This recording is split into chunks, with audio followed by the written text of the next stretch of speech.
even though the customs broker is working on your behalf, the IOR, the importer of record, ultimately has the responsibility to pay any penalties or fees.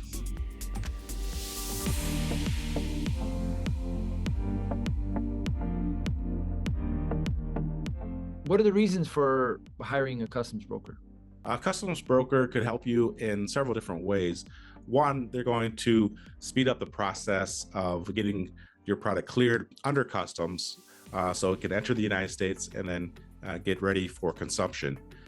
Two, the customs broker can help you avoid possible penalties or fees if there's rules or regulations that you might not know of, or if you don't assign the correct HS code that could catch you, up with you later down the road, or for record keeping.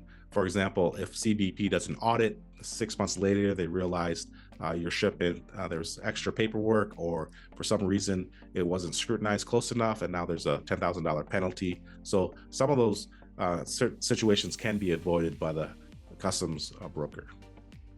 If a product can meet the classification of two different categories, but one has a lower duty than the other, can the customs broker save you money by determining that it meets the requirements of a lower duty rate HS code? Not necessarily, because the customs brokers are trained in providing the most accurate information.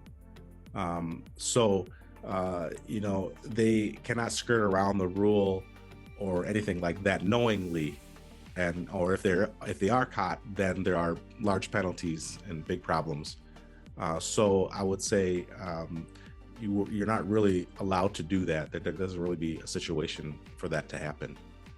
Are there customs brokers and freight forwarding companies in Vietnam? Well, a lot of the U.S.-based companies will have branches or people they work with in Vietnam.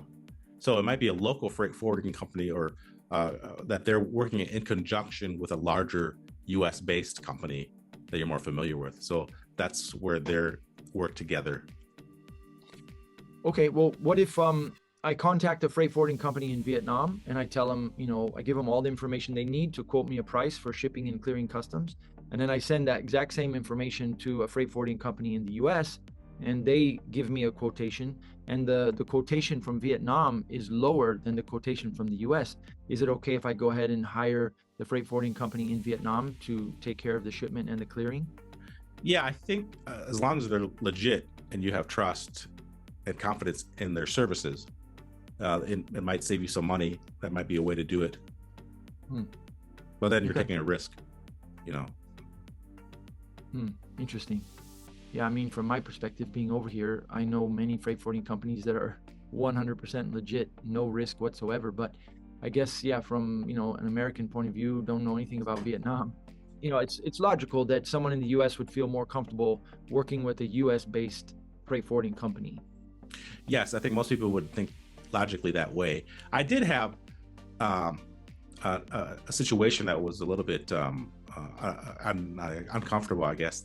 It was so I had a Vietnamese guy manufacturer. He does pottery, and he suggested I work with their freight forwarder or a friend of his to ship unrelated goods. I mean, I was buying Verton products. So I asked him, I was like, "Do you have a freight forwarder?" He said, "Oh, my friend, or someone I know does freight forwarding." And so then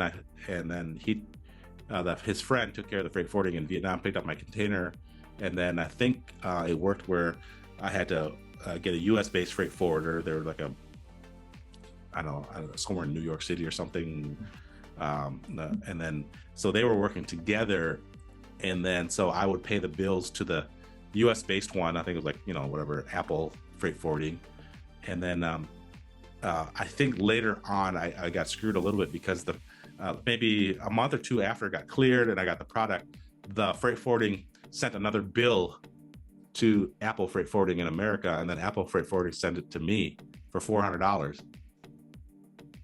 So I think I got charged a little extra fee for nothing.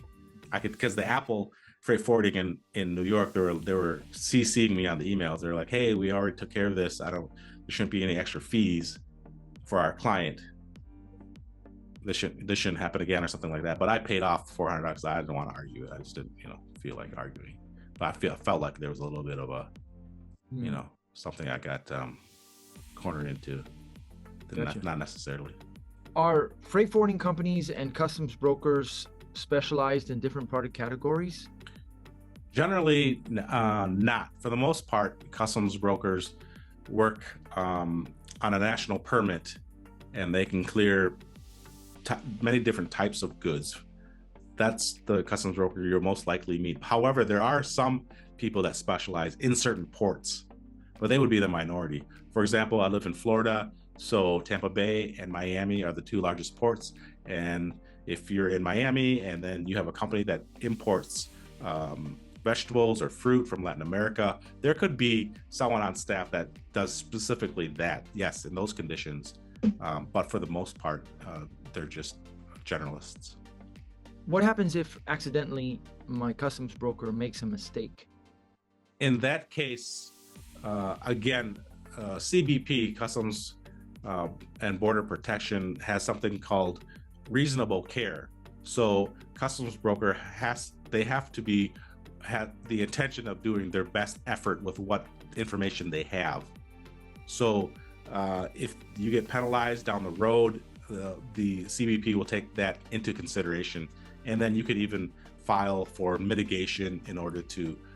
You can even protest a certain situation and say, well, at that time, the HTS code I thought was this. They were telling me that that's the only information I had. They sent me a sample, but it turned out it was different. So there's ways to mitigate that. And even though the customs broker is working on your behalf, the IOR, the importer of record, ultimately has the responsibility to pay any penalties or fees. Again, okay, so Vin, I'm about to ship goods from Vietnam into the US, but I have not registered myself as an importer of record.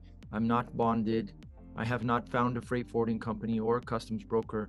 Can you kind of like just take me through the steps as what I should do, action plan, step 1, step 2, step 3?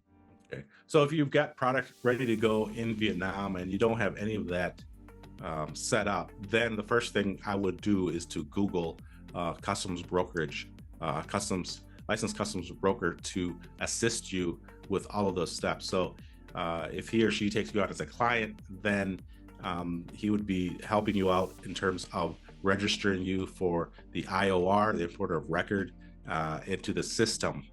And then he or she would be working with the freight forwarding company to watch that shipment come on a vessel from Vietnam into the United States. So when it does arrive in the port of Long Beach or whatever port that you're sending it to, then he would work in terms of getting the paperwork, the 7501, and the other paperwork that's required to submit into CBP in terms of the duties, taxes, and all of that. So that would be probably the first thing to do. And how much does that cost? You know, if I call a customs broker and I explain what I want, he's gonna help me get everything set up. Are we talking a couple $100? Are we talking thousands of dollars? Yeah, so there's, I think, two different systems that most people charge. One is called a flat rate, so it could be a $200, $400 flat rate for just to clear customs on a shipment, or some customs broker charged by the value of the shipment. So if it's a maybe $950,000 or $1 million shipment, then he or she might charge a percentage of that. What's a typical percentage? Are we talking 5, 6, 7% or 1%? I don't know what the going rate is for the customs broker's charge for the commission one. But I'm going off experience here. When I got a shipment coming in through just one container, I worked with a customs broker, and I think it was a fairly reasonable rate. I think it was only the total fees were maybe $300 to $400 for one container, and they just did the paperwork, and then they reached out to CBP for me because I think CBP was asking for a sample, and so I had to send it to them, and they had to get it approved. So they took care of all that for me. I thought it was reasonable. So if people want to reach out to you for advice about clearing customs and shipping things around the world, how can they contact you? Easiest way is I've got my website, internationalvin.com. You can go there and find more information about myself, or on LinkedIn, my name, Vin Ho, is another way. VINH space HO. Yes, correct. And where are you based out of? I am based in Fort Myers, Florida at the moment. Okay, cool. All right.